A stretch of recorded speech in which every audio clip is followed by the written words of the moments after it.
Okay, you're here because you want to get straight to the good stuff, right? Yep. Cut through the noise, get the insights, but without getting totally bogged down. Yeah, we get it. And that's what this deep dive is all about. We take the sources, pull out what really matters for you. Exactly. And today, we're tackling a big one. Sun Tzu's The Art of War. A classic. Studied for what, centuries? And there's definitely a reason for that. It keeps being relevant. Totally. So we've got this detailed chapter-by-chapter summary, with key takeaways, examples, even modern stuff. Our mission, basically, is to find those really valuable, maybe even surprising, bits of wisdom from this ancient book. And see how they actually connect to life today. Sort of a shortcut to understanding its core ideas. We're not talking museum piece here. No, we're digging for useful strategy, actionable stuff. Okay, let's jump in. First up, laying plans, strategic assessments. The big idea seems to be look before you leap. Assess everything first. Absolutely. Sun Tzu lays out 5 key factors. It's not just a quick check, it's a really deep look at the whole picture. Right. So it's more than just what's the plan. What are these critical things we need to figure out first? Okay, first is the way. You could call it moral purpose, or maybe just how much your goal lines up with what people, actually support or believe in. Is there buy-in? Okay. Makes sense. Then there's heaven. That's about timing, external conditions. Mhm. Like, is now the right moment? What's happening out there? The bigger picture context. Got it. Third is earth. That's your terrain, your specific environment, your resources. What are you actually working with? Mm-hmm. Fourth, the commander. Leadership. Not just who's in charge, but are they competent? What's their character like? Crucial. And finally, method and discipline. That's your structure, your organization. How do things actually get done? The rules, the processes. Wow, okay. That's way more comprehensive than I might have initially thought. It's the whole ecosystem, isn't it? Exactly. Like that YouTube video example in the source, it's not just, do I have a camera? It's, why am I making this? Who cares? That's the way. Is this topic hot right now? Heaven. What gear and skills do I actually have? Earth. Am I the right person? Commander. And do I have a process for filming, editing, posting? Method and discipline, it touches everything. Precisely. And if one of those is really off, your chances of success just plummet. Doesn't matter how great the idea seemed. Okay, so that's planning. What about waging war, chapter 2? Right. The core message here is about the cost. War, or any conflict, is incredibly expensive. Yeah, I bet. Not just money, I assume. The takeaway seems to be, go for quick wins. Long fights just drain you. That's it, exactly. Drawn-out stuff depletes everything. Money, energy, morale, makes you vulnerable in ways you didn't expect. Like in everyday life, the source mentioned avoiding those endless arguments that go nowhere. Yes, or tasks you keep putting off that just suck your mental energy, even like constant complaining. It achieves nothing but drains the battery. It's about knowing when the cost just isn't worth the potential reward. Weighing it up. You got it. Recognizing that tipping point. Okay, chapter 3. Attack by stratagem. This one sounds fascinating. The best victory is without fighting. Yeah, that's the pinnacle. Outsmarting, outmaneuvering, so conflict isn't even necessary. How does that work? Well, he outlines a kind of hierarchy. Best option, win without fighting at all. Next best, disrupt their plans before they start. Then, attack their alliances, isolate them. And fighting is the last resort. The very last resort. It means the other smarter options failed. So it's about using negotiation, understanding what makes the other side tick, influence, instead of just confrontation. Precisely. Foresight, intelligence. Yeah. Using your brain before your fists, basically. Which leads nicely into tactical dispositions. Positioning. Success comes from setting yourself upright, not just how hard you fight. Exactly. There's that quote, invincibility lies in the defense. The possibility of victory in the attack. Okay, break that down. Invincibility in defense. It means making yourself a hard target. Prepare meticulously. Build strong foundations. If you're hard to beat, you create space, you create opportunities. So being well defended isn't passive. Not at all. It's the launch pad for effective action. Like the interview example, if you prepare, thoroughly anticipate questions, know the company, practice to the city, you build this inner defense. Right. You feel confident, less likely to stumble. And that confidence, that preparedness, increases your chance of victory getting the job. You're attacking from a strong position. Okay, that makes sense. Then use of energy, or forces. This sounds like efficiency, smart application, not just brute force. Yes. It introduces direct versus indirect approaches. Direct is the obvious path, the main effort. Like the standard plan. Right. Indirect is the surprise.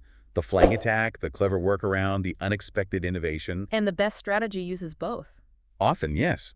Weaving them together, a solid, direct plan, but with clever, indirect tactics layered on top. Like a standard business model, but maybe with a really unique, surprising marketing angle. That blend of solid and, surprising. Exactly. Which connects to weak points and strong. Simple idea, but powerful. Get them where they're weak, not where they're strongest. Seems obvious, but probably easy to forget in the heat of the moment. That quote nails it.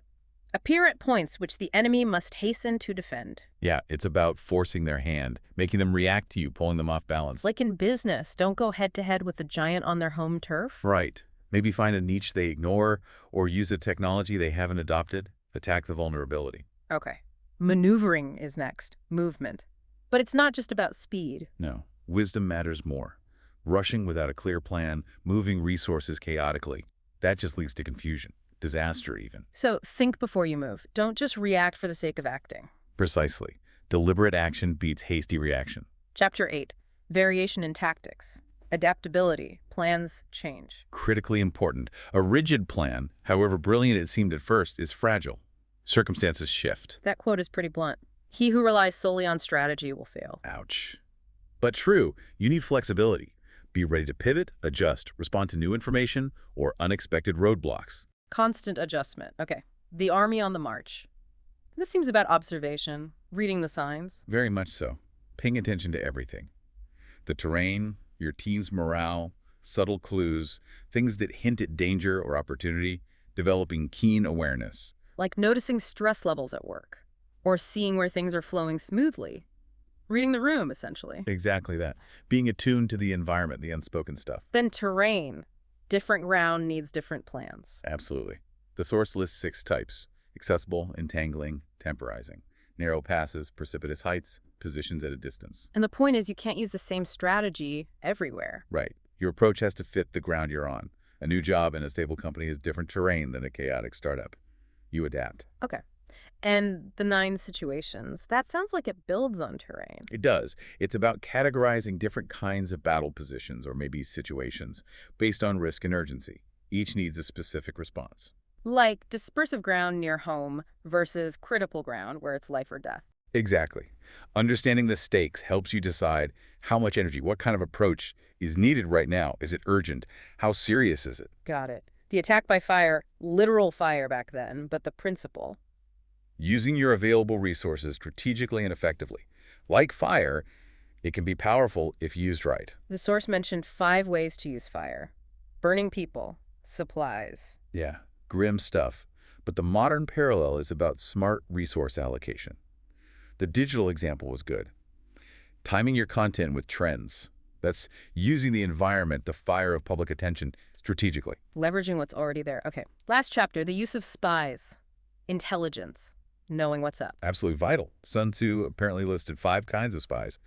But the core idea is simple. Get good information before you act. Know the landscape. Know what others are doing. In modern terms, market research, competitor analysis, understanding your audience. Don't launch blind. Okay, wow. We've covered a lot of ground chapter by chapter. If we boil it down, what are those absolute core principles that just keep popping up?